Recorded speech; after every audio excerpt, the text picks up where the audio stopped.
In this interview with Frank Warren right here, uploaded to the BT Sport Boxing YouTube channel, he has said that Tyson Fury doesn't want to wait for a Deontay Wilder trilogy fight next year.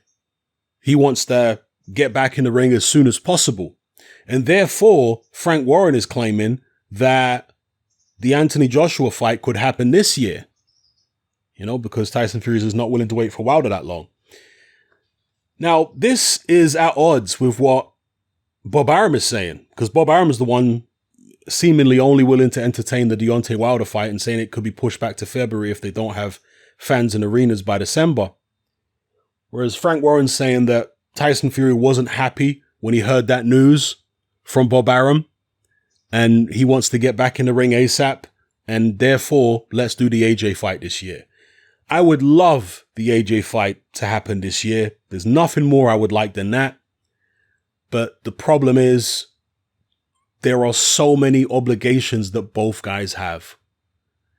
It will be easier for Tyson Fury to get the Dillian Whyte fight in the UK because the problem with the Wilder fight is money in the States. Arum doesn't seem willing to put that fight on with no fans. I guess it will put him a serious loss for that show if he was to do that. And I'm sure he's got to satisfy the wishes of his broadcaster as well, ESPN. So maybe it's just not financially viable to do Fury Wilder 3 in the States with no fans.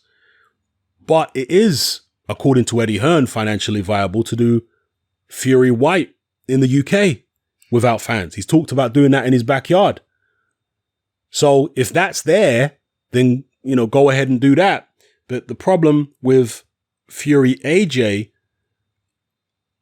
could they do that with no fans in the UK? I guess they could, and they could make a profit on it too, because the interest would be absolutely incredible. It would be a bit disappointing, of course, because for such a historic event like that, you'd want it to be in front of a big crowd, right? For the excitement factor and all that. But the issue is that both guys have got multiple obligations.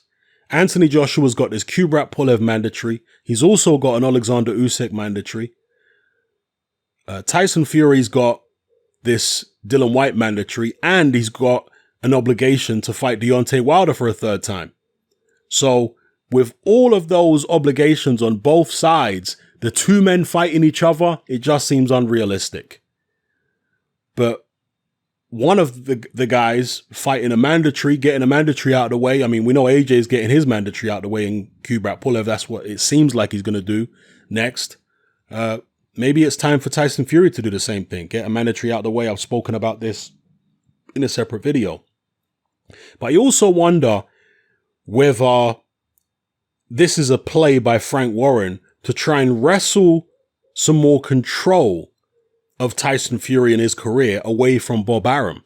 Yes, I know Frank Warren and Bob Arum are, you know, partners in this Tyson Fury situation.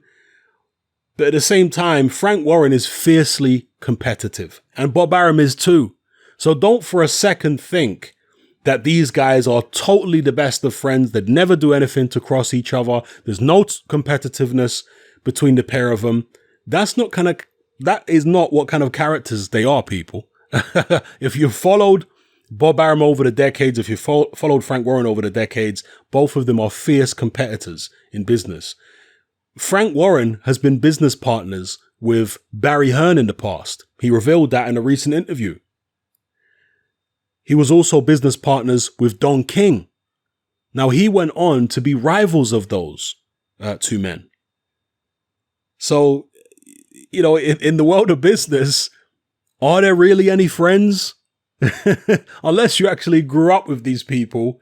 If they're in the same business as you, yeah, it might be convenient for you to do deals with them or have partnerships with them for a certain period of time. But I don't think you're looking at them like they're your best friend and friend for life or anything like that. Yeah, if you study Frank Warren's history, particularly his whole situation with Don King, him and Don King he was really Don King's man in the UK. That's what Don King was. That's what Frank Warren was for Don King. He was kind of taken under Don King's wing a little bit. That's how the perception was for me anyway, in the 1990s and that. He's kind of Frank Warren was Don King's little sideman. And he learned a lot from Don King. I think Frank Warren even admitted this, but they ended up in court. And I think Don King actually won that court case. Frank Warren has had many, many court battles in his time. One of them was with Don King. And yeah, I think he paid Don King, or was it the other way around? But either way, it was sorted out in the end.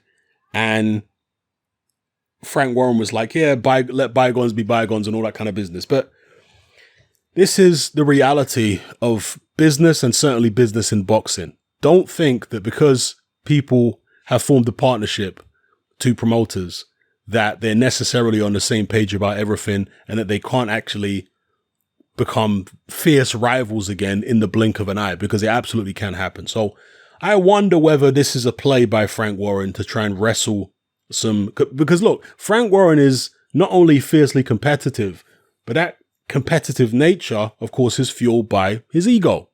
Frank Warren has a colossal ego. and he doesn't like when people say that he doesn't really have much involvement in Tyson Fury's career. I'm telling you now, that eats at Frank Warren. He doesn't like that. That drives him to want or try and get more control over Tyson Fury, or prove to people that he does have just as much control over Fury's career as Bob Arum does. So, yeah, it's interesting that they seem to be singing from different hymn sheets, Frank Warren and Bob Arum. However, there's also the possibility that they're singing from, well, they're reading from the same hymn sheet, but they're singing different hymns, because it could be a way of trying to mess with the competition psychologically, i.e. Eddie Hearn and all the other major promoters out there. Maybe this is a ploy by them to, cause confusion and what have you. Maybe get Eddie Hearn to think that a certain fight can be made, and they're sorting another deal out in the background, and get Eddie Hearn to concentrate his resources in one direction, and then bang, they make a huge deal over there. And Eddie Hearn has just wasted his time, wasted his resources, maybe not tried to pursue other fights, etc. You understand what I'm saying? Misdirection. It could be that. It could be Frank Warren and Bob Arum putting their heads together to try and get one over on Eddie Hearn. I guess we'll have to see. We'll see how the situation pans out. But obviously, it's nice to hear Frank Warren say AJ Fury could happen this year. But remember, it wasn't too long ago, just a few weeks or a couple months ago, in fact, when Frank Warren was saying that he doesn't think Matchroom want the Anthony Joshua fight. And now he's saying it could happen this year. Puzzling, isn't it? Has he changed his mind on that? Or is it the trickery that I just described, where him and Bob Arum are maybe trying to lure Eddie Hearn into something that won't actually happen, misdirecting him while they're setting up something else. So let me know what you guys think in the comment section below. It's hammering them out. Join me on Patreon. I upload a minimum of 2 podcasts every single week, covering a wide variety of controversial topics, as well as live stream Q&A sessions. Take a look on screen right now at some of the podcasts I've produced so far. For just $3 a month, the equivalent of about £2 a month, you get access to all my new podcasts and my entire back catalogue of past podcasts, including my popular Confessions of a Nightclub Bouncer series. You can listen on your computer or on your smartphone or tablet by downloading the Patreon app from the Google Play Store or the App Store for free. The Patreon app also allows you to download each podcast in MP3.